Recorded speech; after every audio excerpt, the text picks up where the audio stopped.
యజమానుడైన వాడు అవమానపరచడు నిన్ను.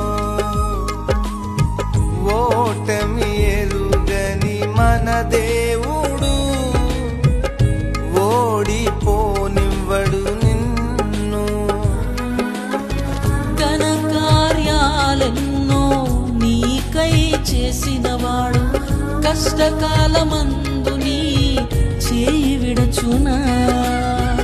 అసాధ్యములెన్నో దాటించిన నాదుడు శ్రమలో నిన్ను దాటిపోవునా.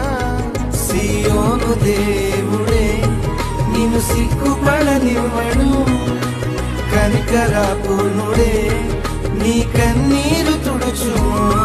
సియోను దేవుడే నిన్ను